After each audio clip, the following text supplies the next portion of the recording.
You fool! Warren is dead.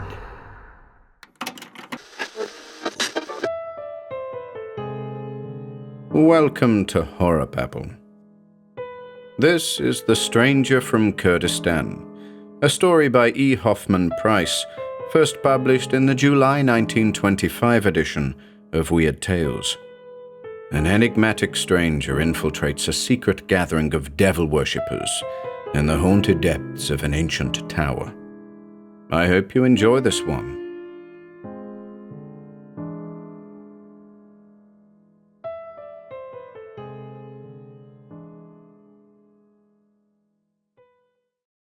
The Stranger from Kurdistan by Hoffmann Price. You claim that demonolatry went out of existence at the end of the Middle Ages, that devil worship is extinct? No, I do not speak of the Yazidis of Kurdistan, who claim that the evil one is as worthy of worship as God, since, by virtue of the duality of all things, good could not exist without its antithesis, evil. I speak rather of a devil worship that exists today, in this 20th century, in civilized Christian Europe, secret, hidden, yet nevertheless quite real, a worship based upon a sacrilegious perversion of the ritual of the Church. How do I know? That is aside from the question. Suffice it to say that I know that which I know. So high was the tower of Samaxi that it seemed to caress the very stars. So deep-seated were its foundations that there was more of its great bulk beneath the ground than there was above. Bathed in moonlight was its crest. Swathed in sevenfold veils of darkness was its ponderous base. Old as the pyramids was this great pile of granite, which took its name from the ruined city of equal antiquity, sprawled at its base. A dark form approached, advancing swiftly through the gloom-drenched ruins, a darkness among the shadows, a phantom that moved with sinister certitude. Suddenly the shadow halted, and its immobility became a part of the surrounding darkness. Other and lesser forms passed, slinking silently to the cavernous entrance of Samaxi, there vanishing in its obscure depths. And all were unaware of the form that had regarded them from its vantage point. A cloud parted. A ray of moonlight fought its way through the Cimmerian shadows, dissolving all save one, the darkest. And this darkest one it revealed as the tall form of a man, wrapped in a black cape, and wearing a high silk hat. Another rift in the clouds, more light, which now disclosed the features as well as the form of the shadowy stranger. Haughty features with a nose like the beak of a bird of prey, the cold, pitiless eye of an Aztec idol, thin lips drooping in the shadow of a cynical smile, a man relentless and magnificent in defeat. The fools of all assembled to pay tribute to their folly, 77 of them who will tonight adore their lord and master, and with what rights, it is long since I have witnessed. He paused in his reflections to count the strokes of a bell, whose sound crept softly across the wastelands. Little of my last night remains. However, let me waste it well. So saying, he gathered his cape about him, and swiftly strode to the entrance of the tower. "Halt!" snapped a voice from the gateway. The ray of an electric torch bit the darkness, and fell full upon the stranger's face. "Halt, and give the sign." "Who am I to give, or you to receive?"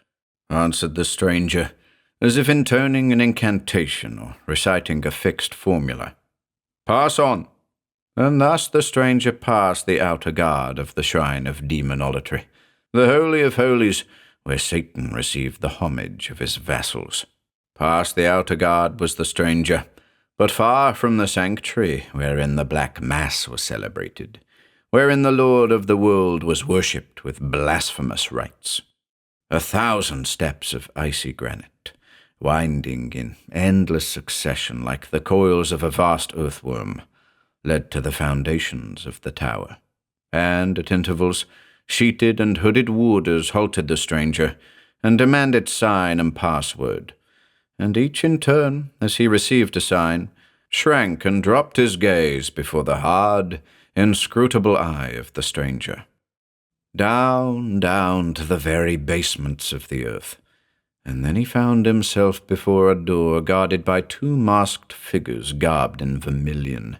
Again, there was an exchange of signs, after which the two vermilion figures bowed low as the door opened to admit him to the vaulted sanctuary, where the devil was that night to be invoked.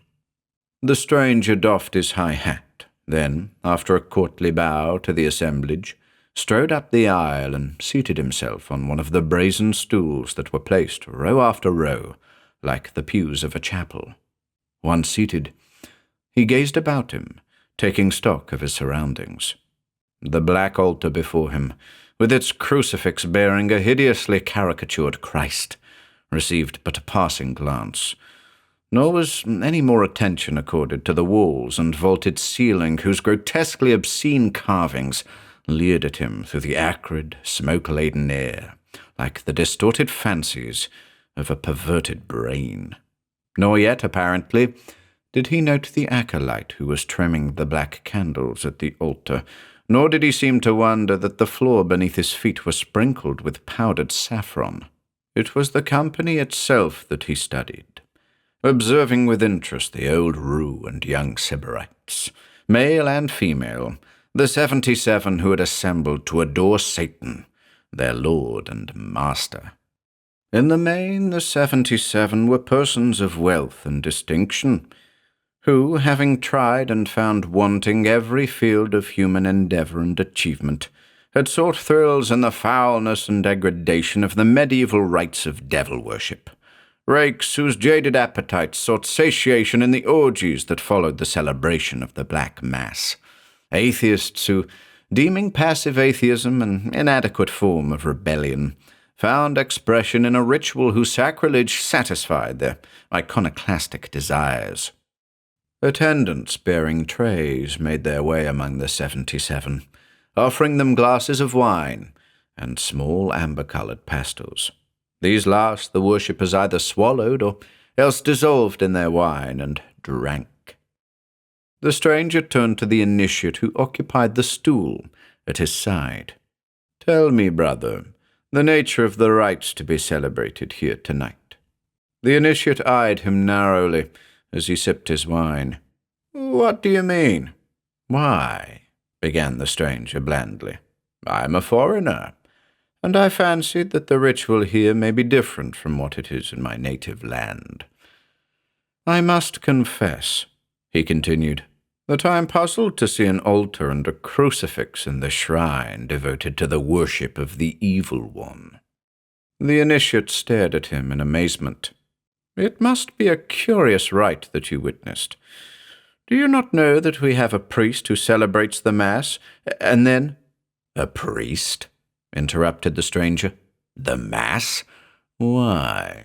"Surely, if not a priest, if not a Mass, how could the arch-enemy become incarnate in the bread which we, the worshippers of Satan, defile and pollute as a tribute to our Lord and Master?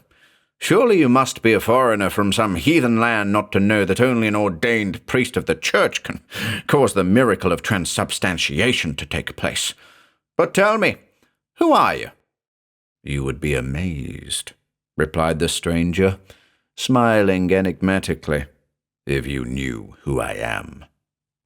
Then, before the initiate could continue his queries, a gong sounded, thinly, rather as the hiss of a serpent than as the clang of bronze. A panel of the vault opened, admitting the vermilion-robed, misshapen bulk of the priest. Following him were 9 acolytes, likewise robed in vermilion, and bearing censers fuming with an overpoweringly heavy incense. As they marched slowly down the aisle, they raised their voices in a shrill chant. The 77 sank to their knees, heads bowed. The high priest halted before the altar, bowed solemnly, then, with the customary gestures and phrases, went through the ritual of the Mass, the kneeling acolytes making the responses in Latin. He then descended to the bottom step of the altar, and began his invocation to Satan.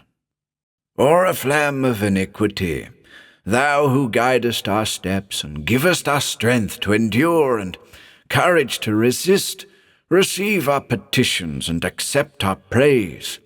Lord of the world, hear the prayers of thy servants. Father of pride, defend us against the hypocrisies of the favorites of God.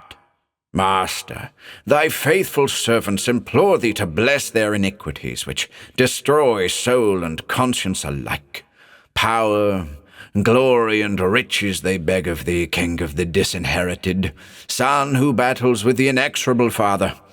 All this we ask of thee, and more, Master of deceptions, rewarder of crime, Lord of luxurious vice and monumental sin, Satan, thee whom we adore, just and logical God.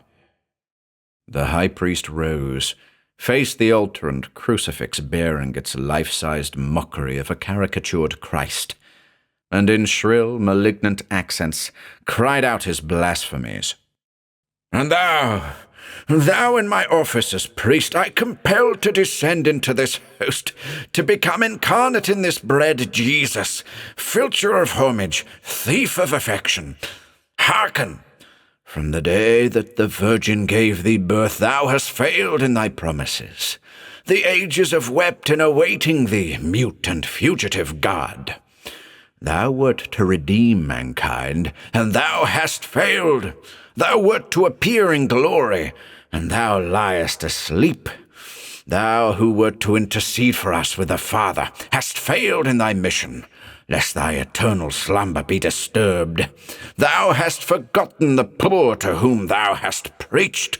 Thou who hast dared punish by virtue of unheard-of laws, we would hammer upon thy nails, bear down upon thy crown of thorns, draw blood anew from thy dry wounds. And this we can do, and this we will do, in violating the repose of thy body, profaner of magnificent vice, glutton enamoured of gluttony, accursed Nazarene, idle king, sluggish God. Amen, came the hoarse response of the 77 through the stifling, incense-laden air. The priest, having once more ascended the altar steps, turned and with his left hand blessed the worshippers of Satan. Then, facing the crucified one in a solemn but mocking tone, he pronounced, Hoc est enim corpus meum. At these words, the 77, crazed as much by the drugged wine and amber-hued pastils as by the sacrilegious madness of the ceremony, grovelled upon the saffron-sprinkled floor, howling and moaning, overcome by a demoniac frenzy. The priest seized the consecrated bread, spat upon it, subjected it to unmentionable indignities, tore it to pieces which he offered to the worshippers of Satan, who crept forward to receive this mockery of a communion. The first of that mad group of devil worshippers rose to his knees, and was about to receive his portion, when there came a startling interruption. Fools, cease this mockery!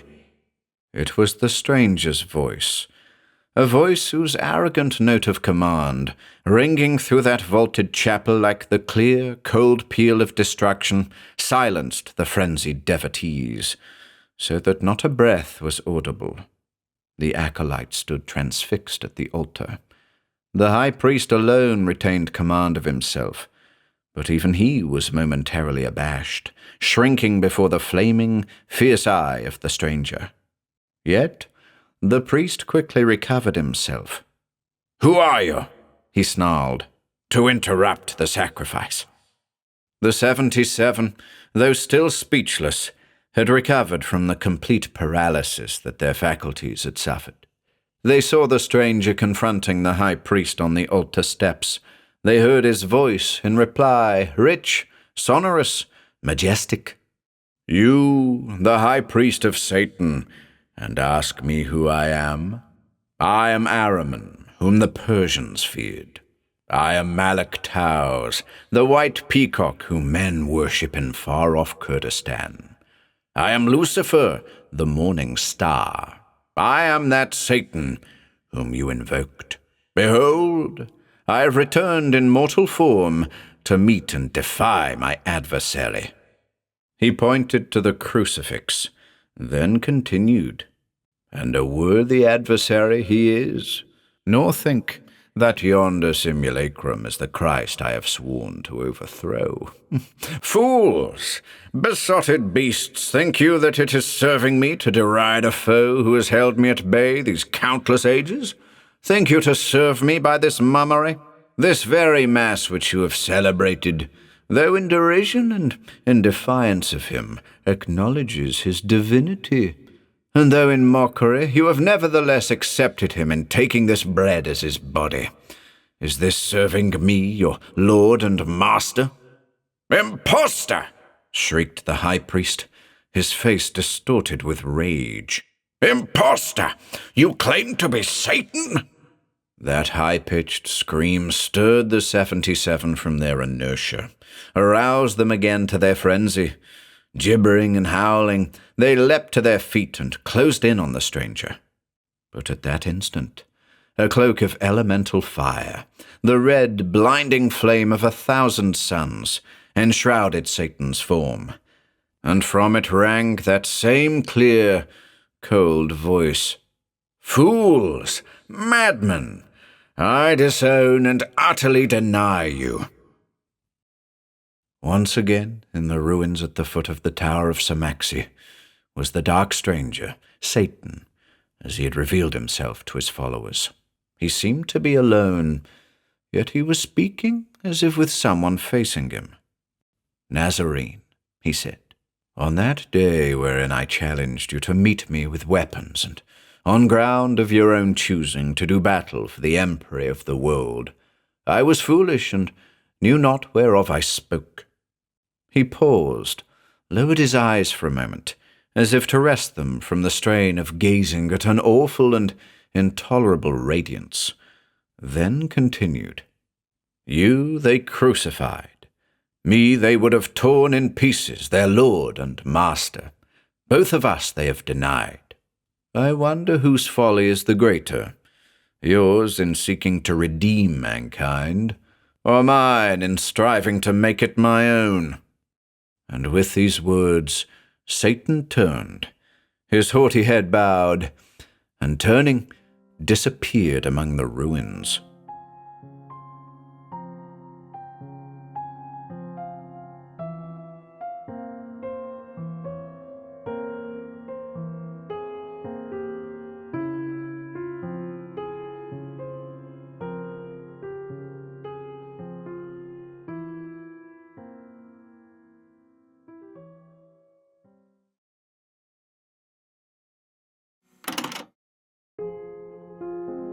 If you enjoyed listening today, be sure to subscribe to the channel by hitting the red subscribe button below. After doing so, click the bell icon next to the subscribe button to receive new content notifications. If you'd like to support our work and receive exclusive perks, consider becoming a channel member by clicking the join button below. To support us in other ways, see the video description for links to our Bandcamp and Patreon pages, our merch store over at Teespring, and further information relating to our releases on Audible, iTunes, and Spotify. And until next time.